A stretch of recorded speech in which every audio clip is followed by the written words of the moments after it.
श्रीमन्नारायण नारायण नारायण श्रीमन्नारायण नारायण नारायण। जय जय नारायण नारायण नारायण श्रीमन्नारायण नारायण नारायण। जय जय राधा वल्लभ लाल की जय। जैसे क्षीर सागर में मछली मौन रहकर अपलक आंखों से देखती हुई सदा दूध पान करती रहती है, उसी प्रकार जो कथा सुनते समय निर्निमेष नयनों से देखता, वह मुंह से कभी एक शब्द भी नहीं निकालता और निरंतर कथा रस का ही आस्वादन करता रहता है, वह प्रेमी श्रोता मीन कहा गया है। ये प्रबल अर्थात उत्तम श्रोताओं के भेद बताए गए हैं। अब अवर यानी अधम श्रोता बताए जाते हैं। ब्रुक कहते हैं भेड़िए को। जैसे भेड़िया वन के भीतर बेनू की मीठी आवाज सुनने में लगे हुए मृगों को डराने वाली भयानक गर्जना करता है, वैसे ही जो मूर्ख कथा श्रवण के समय रसिक श्रोताओं को उद्विग्न करता हुआ बीच बीच में जोर जोर से बोल उठता है, वह ब्रुक कहलाता है। हिमालय के शिखर पर एक भ्रूण जाति के पक्षी होता है। वह किसी के शिक्षाप्रद वाक्य सुनकर वैसा ही बोला करता है, किंतु स्वयं उसे लाभ नहीं उठाता। इसी प्रकार जो उपदेश की बात सुनकर उसे दूसरे को तो सिखाए पर स्वयं आचरण में न लाए, ऐसे श्रोता को भ्रूण कहते हैं। वृष कहते हैं बैल को। उसके सामने मीठे मीठे अंगूर हो या ककड़ी खली हो, दोनों को वह एक साथ ही मानकर खाता है। उसी प्रकार जो सुनी हुई सभी बातें ग्रहण करता है, प्रसार और असार वस्तु का विचार करने में उसकी बुद्धि अंधी असमर्थ होती है, ऐसा श्रोता वृष कहलाता है। जिस प्रकार ऊंट मर्द गुण से युक्त आम को भी छोड़कर केवल नीम की ही पत्ती चबाता है, उसी प्रकार जो भगवान की मधुर कथा को छोड़कर उसके विपरीत संसारी बातों में रमता रहता है, उसे ऊंट कहते हैं।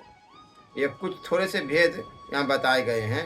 उनके अतिरिक्त भी प्रवर अवर दोनों प्रकार के श्रोताओं के भ्रमर और गदहा आदि बहुत से भेद है। इन सब भेदों को उन श्रोताओं के स्वाभाविक आचार व्यवहारों से परखना चाहिए, जो वक्ता के सामने उन्हें विधिवत प्रणाम करके बैठे और नित्य संसारी बातों को छोड़कर केवल श्री भगवान की लीला कथाओं को ही सुनने की इच्छा रखे, समझने में अत्यंत कुशल हो, नम्र हो, हाथ जोड़े रहे, शिष्य भाव से उपदेश ग्रहण करे और भी भीतर श्रद्धा तथा विश्वास रखे। इसके सिवा जो कुछ सुने उसका बराबर चिंतन करता रहे। जो बात समझ में न आए पूछे और पवित्र भाव से रहे तथा श्री कृष्ण के भक्तों पर सदा ही प्रेम रखता हो, ऐसे ही श्रोता को वक्ता लोग उत्तम श्रोता कहते हैं। अब वक्ता के लक्षण बताते हैं। जिसका मन सदा भगवान में लगा रहे, जिसे किसी भी वस्तु की अपेक्षा न हो, जो सबका सुहृद और दिनों पर दया करने वाला हो तथा अनेकों युक्तियों से तत्व का बोध करा देने में चतुर हो, उसी वक्ता का मुनि लोग भी सम्मान करते हैं। इस असार संसार में विषय रूप विष की आसक्ति के कारण व्याकुल बुद्धि वाले पुरुषों अपने कल्याण के उद्देश्य से आधे क्षण के लिए भी इस सुख कथा रूप अनुपम सुधा का पान करो। प्यारे भाइयों, निंदित कथाओं से युक्त कुपथ में व्यर्थ ही क्यों भटक रहे हो? इस कथा के कान में प्रवेश करते मुक्ति हो जाती है। इस बात के साक्षी राजा परीक्षित है। जो मुमुक्षु एवं विचारशील पुरुष परम पद के अतिरिक्त वस्तु मात्र का परित्याग करते हुए नेति के द्वारा उसका निषेध करके ऐसी वस्तु प्राप्त करते हैं जिसका कभी निषेध नहीं हो सकता और न तो कभी त्याग ही वही विष्णु भगवान का परम पद है। यह बात सभी महात्मा श्रुतियां एक मत से स्वीकार करती है। अपने चित्त को एकाग्र करने वाले पुरुष अंतकरण की अशुद्धियों को, अनात्म भावनाओं को सदा सर्वदा के लिए मिटाकर अनन्य प्रेम भाव से परिपूर्ण हृदय के द्वारा उसी परम पद का आलिंगन करते हैं और उसी में समा जाते हैं। विष्णु भगवान का यही वास्तविक स्वरूप है, यही उनका परम पद है। इसकी प्राप्ति उन्हीं लोगों को होती है जिनके अंतकरण में शरीर के प्रति अहंग भाव नहीं है और न तो इसके संबंधी गिरह आदि पदार्थों में ममता ही। सचमुच शरीर में मैंपन और जगत की वस्तुओं में मेरेपन का आरोप बहुत बड़ी दुर्जनता है। जिसे इस परम पद की प्राप्ति अभिष्ट है, उसे चाहिए कि वह दूसरों की कटु वाणी सहन कर ले और बदले में किसी का अपमान न करे तथा इस क्षण भंगुर शरीर में अहंता ममता करके किसी भी प्राणी से कभी वैर न करे। धृति, क्षमा, दम, अस्तेय, चोरी न करना, सोच, मन, वाणी और शरीर की पवित्रता, इंद्रिय निग्रह, धी, विद्या, सत्य और अक्रोध, ये 10 धर्म के लक्षण हैं। वेद का मर्म जानने वाले कोई एक श्रेष्ठ भी जिसका निर्णय कर दे उसे परम धर्म जानना चाहिए, परंतु 10,000 भी मूर्ख जिसका निर्णय करे वह धर्म नहीं है।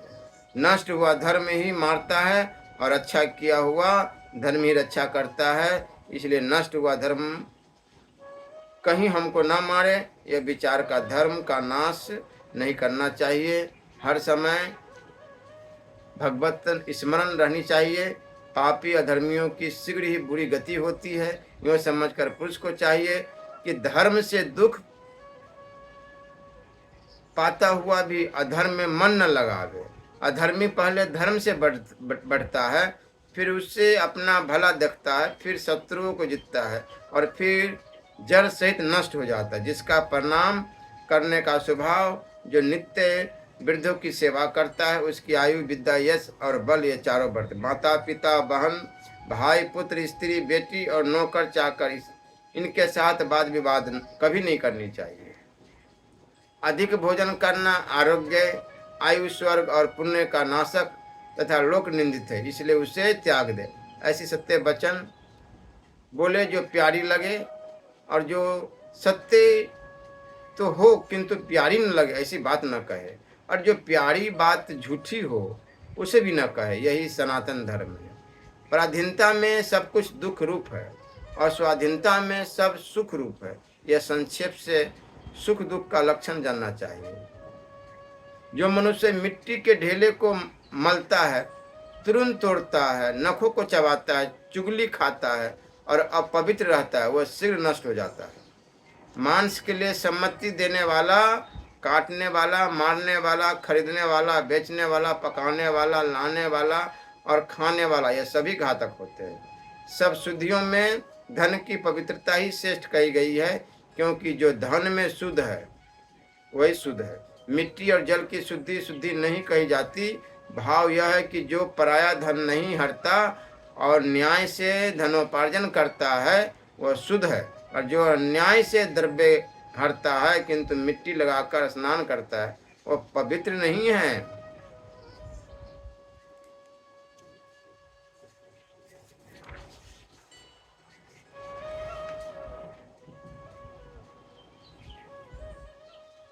जो कोई भी मनुष्य ब्राह्मणों की अथवा लोक माता गौ की हत्या करता है और जो शरण में आए हुए दीन प्राणी को त्याग देता है, उसकी रक्षा नहीं करता, इन सबको एक सा पातक लगता है।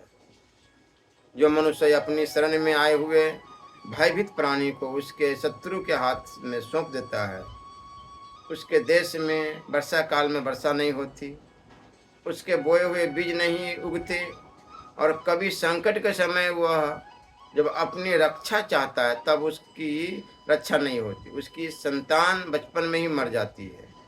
उसके पितरों को पितृलोक में रहने को स्थान नहीं मिलता। वे स्वर्ग में जाने पर भी नरकों में ढकेल दिए जाते हैं और देवता उसके हाथ का द्रव्य ग्रहण नहीं करते।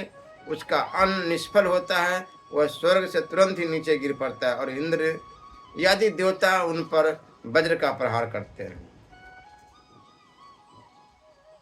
योगेश्वर श्री कृष्णचंद्र ने संसार के लिए क्या कहा है?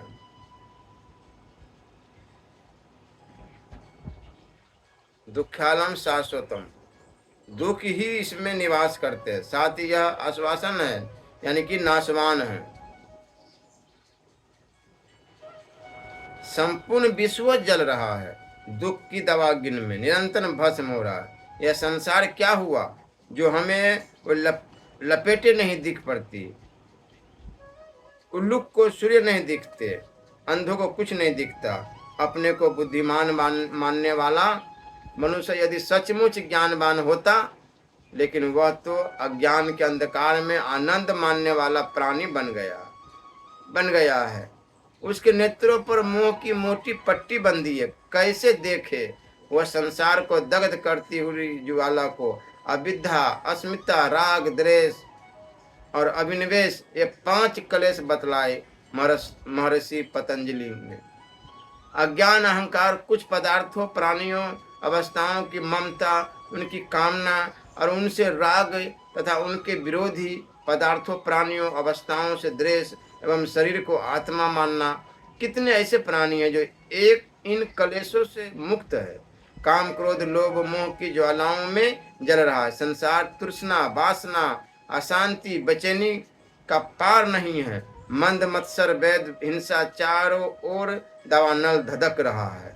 दुख, दुख और दुख, लेकिन जैसे पतंगे प्रज्वलित दीपक को कोई सुखद सुभोग्य वस्तु मानकर उस पर टूटते हैं। प्राणी मोह व संसार की इन ज्वालाओं को ही आकर्षण मान बैठे। अशांति, दुख, मृत्यु और क्या मिलना है यहाँ। शांति और सुख की आशा संसार में, यह आशा जलते संसार में भला शांति कहाँ। शांति है सुख, आनंद है, अनंत शांति, अविनाशी सुख, शाश्वत आनंद, शांति, सुख और आनंद का महासागर ही है। एक महासागर में खड़े हो जाने पर संसार की ज्वाला, त्रिताप का भय स्पर्श भी नहीं कर पाते। कहाँ है वह। भगवान को छोड़कर भला शांति, सुख और आनंद अत्यंत कहाँ होंगे। भगवान का भजन ही है वह महासमुद्र। भगवान का भजन करने वाला भक्त साधु उस महासमुद्र में स्थित है। विषयों से वैराग्य, प्राणियों में भगवत भावना, समता, अक्रोध, सेवा, दृढ़ भगवत विश्वास, जहाँ शीतलता और पवित्रता का यह महासागर लहरा रहा है। कामनाओं की ज्वाला, त्रितापों की उष्मा वहाँ तक पहुँच कैसे सकती है। वहाँ कामना की अग्नि नहीं है, स्फुरा की ज्वाला नहीं है, ममता के मीठे विषय का भीषण अस्ताप नहीं है और अहंकार की लपटें सदा के लिए शांत हो गई है। इस निरंतर जलते त्रिताप तृप्त संसार में जो शांति है ही नहीं, वह तो है भगवान में। भगवान के भजन रूप महासमुद्र में उस शांति सुधा सागर में स्थित होने पर ही इस ज्वाला से परित्राण पाया जा सकता है। हम कब से भटक रहे हैं। जन्म मृत्यु के चक्र में हम कब से पड़े हैं, कोई गणना नहीं है। सृष्टि अनादि है, अनादि काल से जीव 84 लाख योनियों में भटक रहा है। भगवान अहृत की कृपा से मनुष्य जीवन प्राप्त हुआ, एक महान अवसर दिया। उस करुणालय ने जीव को इस अवसर का हम सदुपयोग करेंगे या नहीं, यह हमारे विचार करने की बात है। क्योंकि मनुष्य कर्म करने में स्वतंत्र है। मनुष्य जीवन की 2 ही गतियां हैं, जन्म मृत्यु के चक्र से छुटकारा प्राप्त कर लेना या फिर उसी में भटकना। 84 लाख योनियां, जीव को उसके कर्मानुसार एक एक योनि में लाख लाख बार भी जन्म लेना पड़ सकता है। 84 लाख योनियां एक ही उनमें से है मनुष्य योनि। मानव जीवन के गिने चुने वर्ष केवल यही अवसर है जब जीव आगमन के आदि चक्र से छुटकारा पा सके। यह अवसर कहीं निकल गया, वही जन्म मृत्यु का चक्र और कब तक, किस अकल्पनीय काल तक यह चलता रहा कोई कह नहीं सकता। काम, क्रोध, लोभ और मोह, ये चारों नरक के ही द्वार है। इनमें से किसी में पैर पड़ा और गिरे नरक में। नरक की दारुण यंत्रणा और केवल मनुष्य ही वहां पहुंचने की सामग्री प्रस्तुत करता है। केवल मनुष्य ही तो कर्म करने में स्वतंत्र है। अन्य प्राणी तो भोग योनि के प्राणी है। वे तो भोग के द्वारा अपने अशुभ कर्मों का नाश कर रहे हैं, वे नवीन कर्मों का उपार्जन नहीं करते। मनुष्य कर्म योनि का प्राणी है। मनुष्य कर्म करने में स्वतंत्र है। मनुष्य ही है जो कर्म संस्कारों का उपार्जन करता है। उसे सोचता है वह कैसा उपार्जन करेगा। उसकी दो गतियां होती है, बंधन नरक या फिर मोक्ष भगवत धाम। काम क्रोध लोभ मोह इनमें लगने पर मनुष्य नरक जाएगा। संसार के भोगों में आसक्त हुआ और नरक धारा है। दूसरी गति है मनुष्य के मनुष्यता की परम सफलता, उसी में है अनादि काल से चलने वाली मृत्यु से छुटकारा पा जाना, जन्म मृत्यु के चक्र से परित्राण मोक्ष, सत्संग परोपकार वैराग्य और भजन इसका परिपाक है। भगवत धाम की प्राप्ति मोक्ष का यही परस्त मार्ग है। मनुष्य की मनुष्यता इसी से सफल होती है। नरक या भगवत धाम गतियां तो यही दो ही है।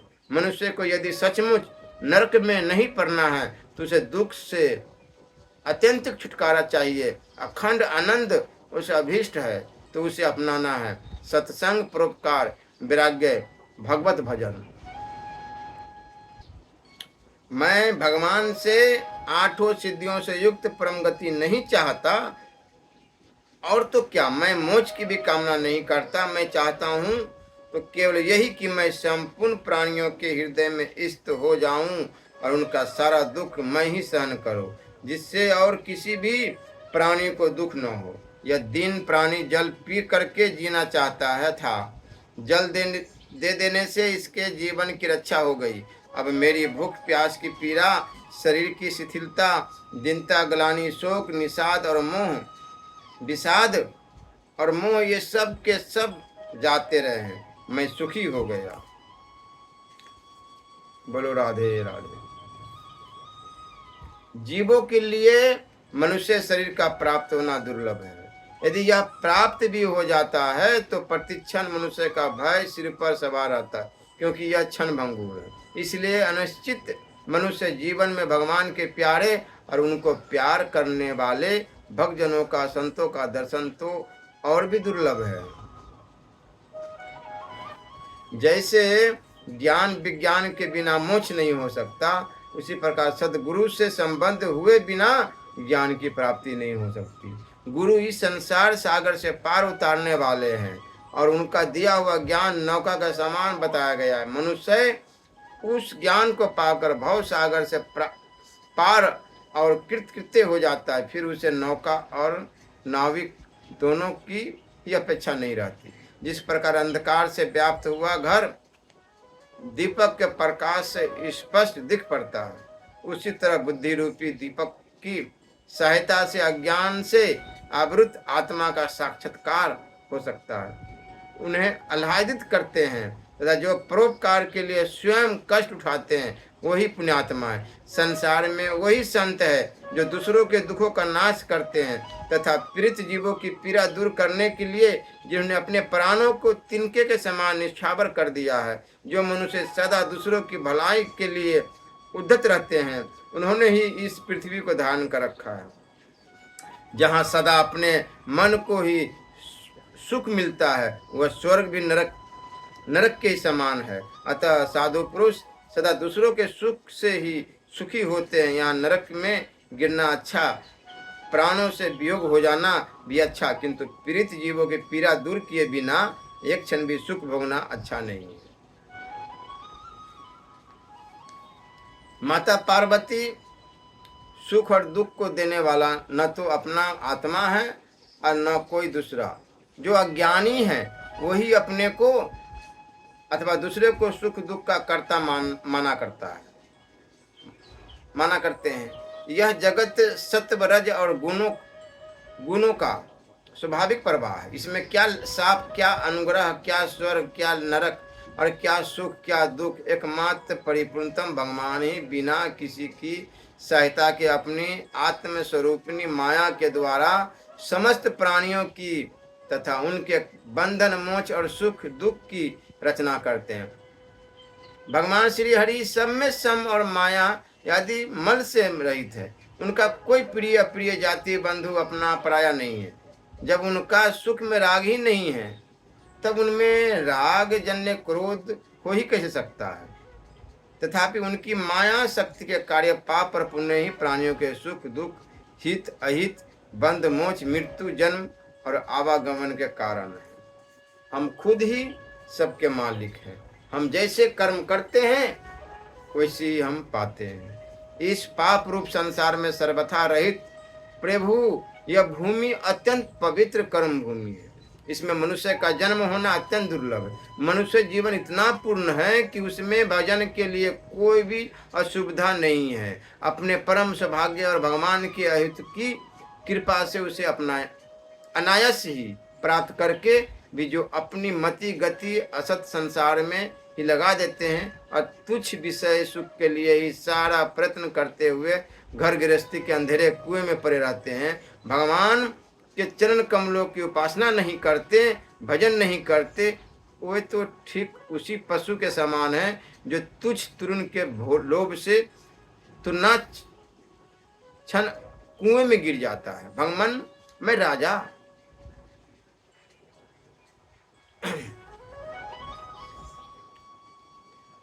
तो जिस उपाय से भी भक्ति पूजित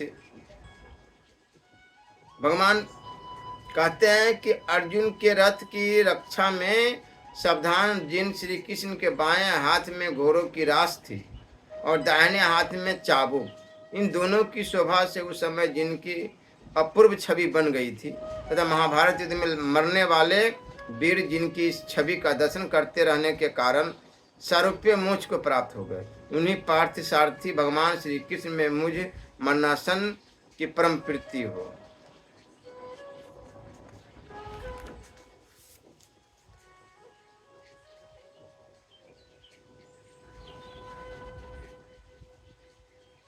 संतोष ही सबसे बड़ा स्वर्ग है, असंतोष ही सबसे बड़ा सुख है। असंतोष से बढ़कर और कुछ भी नहीं है। इस संतोष की प्रतिष्ठा स्थिरता निम्नलिखित उपायों से होती है। कछुए की भांति जब सब ओर से अपने अंगों को समेट लेता है तब यह स्वयं प्रकाश आत्मा शीघ्र ही भेद दृष्टि रूप मल को त्याग कर अपने ही स्वरूप में स्थित हो जाता है। जब न तो इससे दूसरे का भय रहता है और न इससे दूसरे भय खाते हैं, और जब यह इच्छा हो और द्वेष को जीत लेता है तब इसे आत्मा का साक्षात्कार होता है। जब यह मन सा वाचा कर्मणा किसी भी जीव के साथ न तो द्रोह करता है और न किसी से राग करता है तब इसे ब्रह्म की प्राप्ति हो जाती है। लोभ से क्रोध होता है और लोभ से काम की प्रवृत्ति होती है तथा लोभ से ही मोह माया अभिमान उडनता और प्रारसित जीवन में रुचि आदि दोष प्रकट होते हैं। सत्य ही धर्म तपस्या और योग है। सत्य ही सनातन ब्रह्म है और सत्य ही सबसे श्रेष्ठ यज्ञ है। सत्य में ही सब कुछ प्रतिष्ठित है। सत्य से बढ़कर दूसरा कोई धर्म नहीं है और झूठ से बढ़कर कोई पातक नहीं। सत्य ही धर्म का आधार है, अतः सत्य का कभी लोप नहीं करे।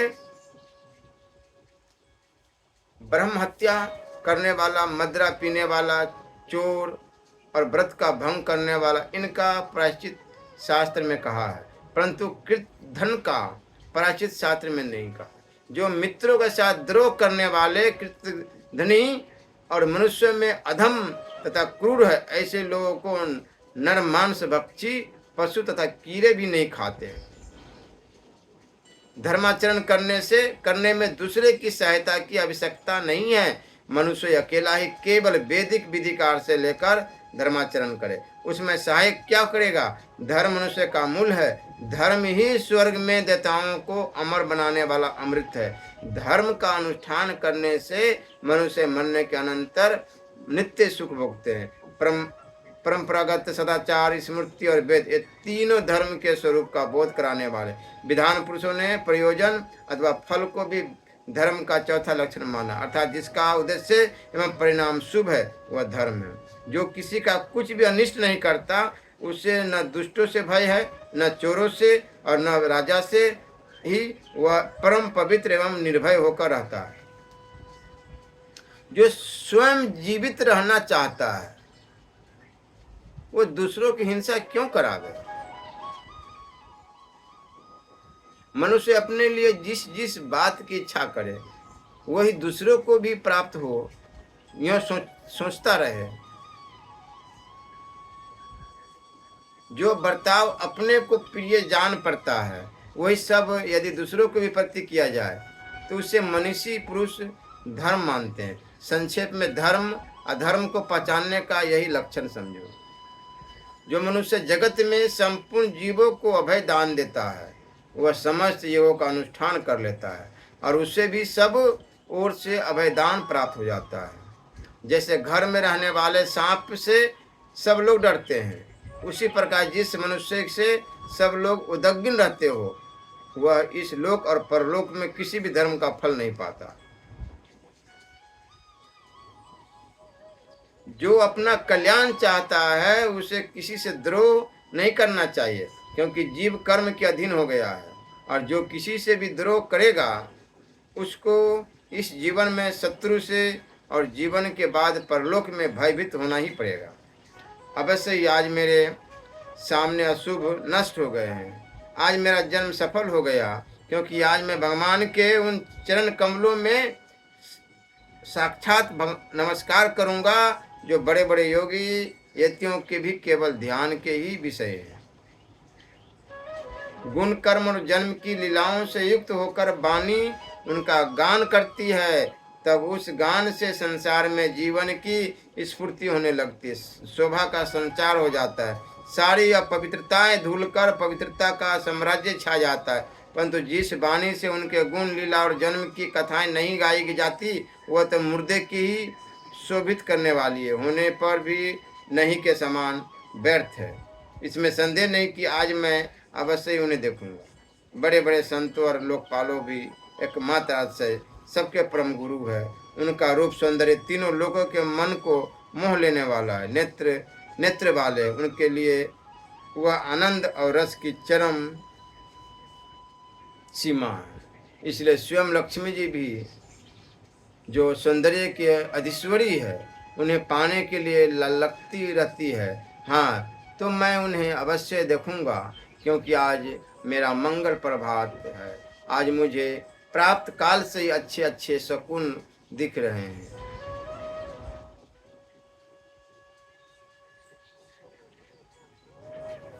गृहस्थ के अन्न में सभी प्राणियों का भाग देखने में आता है, अतः बलि वैश्वदेव एवं पंच महायज्ञ के द्वारा सबको भोजन देना चाहिए। इसी प्रकार जो भोजन नहीं बनाते ऐसे सन्यासी आदि को अन्न देना गृहस्थ का कर्तव्य है। आसन के लिए तृण, ठहरने के लिए भूमि, पीने के लिए जल और चौथी स्वागत के लिए मीठी वाणी, ये चार वस्तुएं सत्पुरुषों के घर में कभी कम नहीं होती, सदा रहती है। गृहस्थ पुरुष रोग आदि से पीड़ित मनुष्य के सोने के लिए सैया, जो थका मांदा द्वार पर खड़ा हो उसे बैठने के लिए आसन दे तथा प्यासे को पानी और भूखे को भोजन दे। पुत्र, स्त्री और भृत्य इनका भी यदि सत्कार न किया जाए तो ये अपने स्वामी को जला डाले। केवल अपने भोजन के लिए कभी रसोई न बनावे, व्यर्थ पशुओं की हिंसा न करे तथा जिस अन्न को विधि पूर्वक देवता पितर आदि के लिए अर्पण न कर सका हो उसे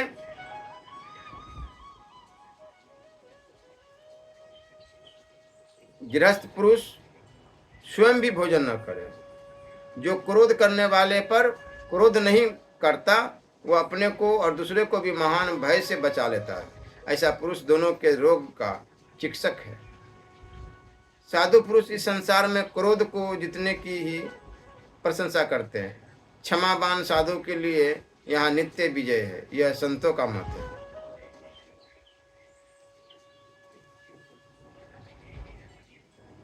क्षमा धर्म है, क्षमा यज्ञ है, क्षमा वेद है, क्षमा स्वाध्याय है। जो मनुष्य क्षमा के इस सर्वोत्कृष्ट स्वरूप को जानता है वह सब कुछ क्षमा कर सकता है। क्षमा ब्रह्म है, क्षमा सत्य है, क्षमा ही भूत भविष्य है, क्षमा तप है, क्षमा पवित्रता है। क्षमा ने ही इस जगत को धारण कर रखा है। क्षमावान पुरुषों का ही यह लोक और परलोक है। क्षमावान मनुष्य इस लोक में सम्मान और परलोक में शुभ गति पाते हैं। जिन मानवों का क्रोध सदा क्षमा से दबा रहता है, उन्हें श्रेष्ठतर लोक प्राप्त होते हैं। इसलिए क्षमा को सबसे श्रेष्ठ गुण माना गया है।